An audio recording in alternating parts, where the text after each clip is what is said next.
Last week, Google announced AI overviews, and if you're a local business owner, you might be asking the million-dollar question. Should I be worried about this for my local SEO efforts? And the answer is probably not yet. But in this video, I want to go through some theories that I've had over the last week about how we can future-proof our local SEO strategy so that we can be ready when AI overviews hit local SEO more. Now, if you've been following along, you know that when people were searching for local results, so like business, city, state, then this local panel was an option that would show up if you were using the labs version of SGE, which stands for Search Generative Experience. However, when you search for things like electrician near me now, there's no generate button, which was the telltale sign that you could use SGE, which is now being called AI Overviews. And so that local panel that was once available appears to be gone. Now that doesn't mean that there won't be AI overviews for local SEO, and I think I have some ideas of how it could happen. But again, these are just theories, speculation. This was announced days ago, so nobody really knows for sure. But I'm going to use some evidence behind what I think could be helpful. And no matter what, if you do these things, it's going to help you rise the ranks of Google in the meantime, so you might as well be doing them anyway. And be sure to stick around till the end, because that's the thing that I think will have the biggest impact moving forward. And I'll be sure to explain why. There were two big things that Google announced for these AI overviews that will affect local SEO in the short term and in the long term. The first is helpful clusters. You can see me making a beautiful face reacting to this in my video from last week, which also got an amazing amount of views. Thank you for tuning into the channel. I appreciate it. Now it looks like this feature is rolling out to things like restaurants and hotels first, and slowly spreading out to other things like shopping.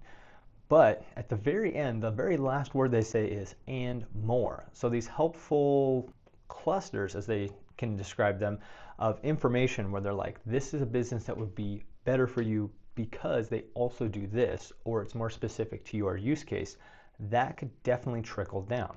Think about the user experience. If you're looking for a cabinet maker, but you also need shelves, being able to ask cabinet maker near me that also focuses on floating shelves.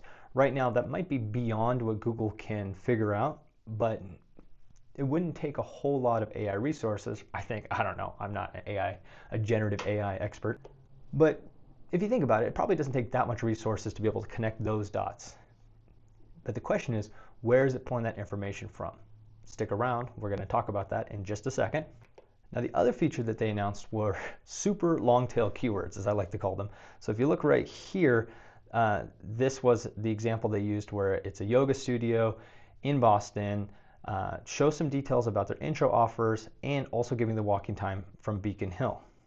And that seems like a ridiculous search nowadays, right? That's too much information. But this is how we speak with ChatGPT. So there's a chance that Google's trying to get their local AI overviews to be able to answer stuff like that. Now again, this is a yoga studio. This is not dining. This is not hotel. This is not shopping. This is a service-based business. And so if you are even like a naturopath or a health coach or a contractor or an electrician or a plumber or HVAC, all of those little clues are ways that Google can serve you up to the right customer at the right time as people start to search like this. Now again, this is banking on people making a switch on how they search, but I think this is going to trend that way because this is how we talk to ChatGPT already. And as more people get familiar with interacting with generative AI, it's just going to be this natural progression to do it in the search box. And Google is now prompting us to do that. Let Google do the Googling. That's what they said, right? Now, what should we be focused on to future-proof our efforts? Again, this is all speculation. I have no idea. Just like with SEO, right? We don't know what the algorithm looks like. We're always just speculating, but we can take our best guess. And so let me tell you what I think are the three things you should be focusing on for the rest of 2024 to get ready as we enter the Gemini era of Google search, as they said. The first thing is making sure you have the right business category in your Google business profile. When you search for businesses and you get the maps result, all those right there, those are the Google business profiles right there. It used to be called Google My Business, if you're not keeping up. See these right here, electrician? It's a bad example because electrician is the best primary keyword, but for other things like landscaping, it could be less clear what the best primary business category is, but look at these guys right here, electrical installation service.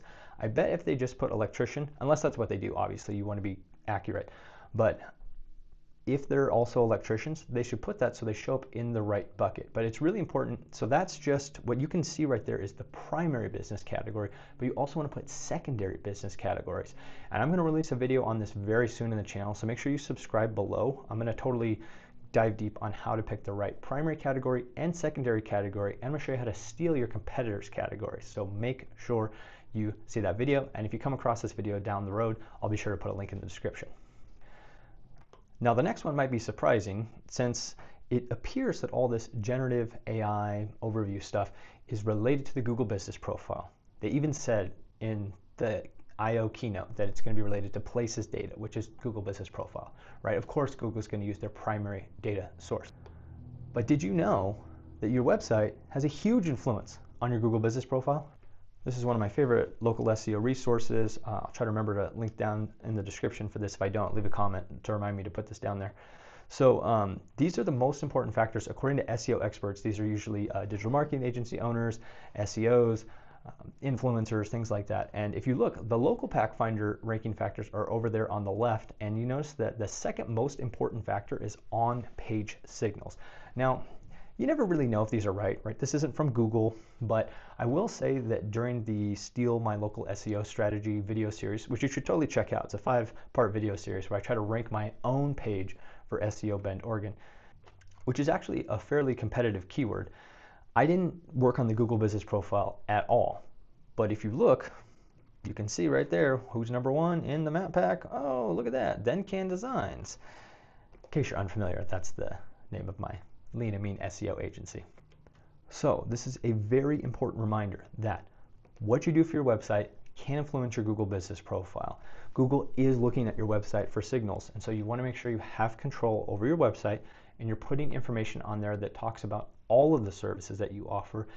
Talk about some of the specific details and what sets you apart from your competition, because that can get you potentially to show up, or let's say be suggested ahead of a competitor in a generative AI search result. Again, this is all speculation. You know that. That's why you're watching this video. By the way, I want to have a total recap of this video like 6 months from now, maybe around the start of 2025, see how I did. I always love that with like sports shows when they go back and they grade the guys on their guesses. If you get anything wrong, be sure to call me out in the comments because I want to hear that and I want to correct it later on. All right, now the last and most important thing that I think will help us future-proof our businesses that serve local customers as we prepare for more generative AI in the search results. And let's go back to the same graph. What's the third most important? It's the review. Look at that. Google Business Profile, website, reviews. Super important. But why do I think reviews are the most important? Well, let me show you a little clue back to what we learned from the local pack while it was still live. Now this is a bad example because they don't show it for every single one, but I want you to see that for the local pack, they were showing certain things. Like for the top result, they were showing that she's a certified life coach in Redmond. All right, I think they got that from the business description. Then we have this one that says life coach and mental health service provider that also offers a wellness program. Those are business categories. So remember, that's why we talked about business categories. And then same thing with this last one, life coach that offers physical fitness programs. Now this right here, please pay attention to this right here. A life coach who some say has an effective way of teaching ideas and methods. Some say. That was showing up a lot in the local pack. I know this is a really bad example. I'm sorry, I couldn't find a better one. Again, I can't trigger it right now. But it was saying, some say blank.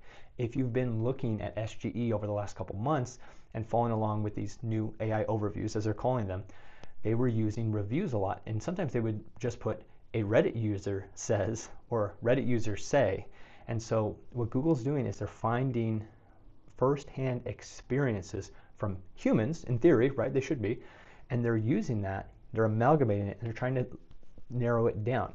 You've probably seen this before on Amazon, right? If you look, there's an AI review that says people say this product fits well, but doesn't last over time.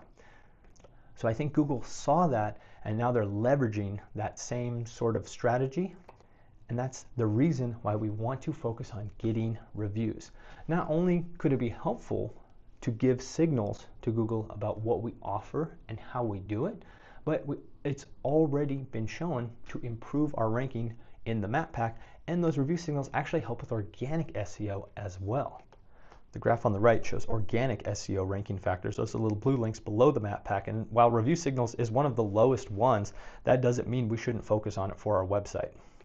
So as we prepare for this AI overview Gemini era of the future that Google is presenting to us, make sure you're getting more reviews, better reviews.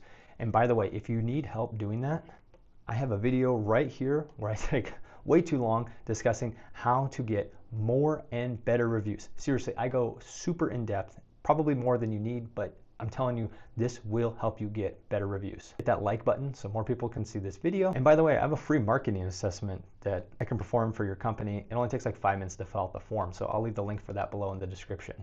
But check out that video so you can start getting reviews today.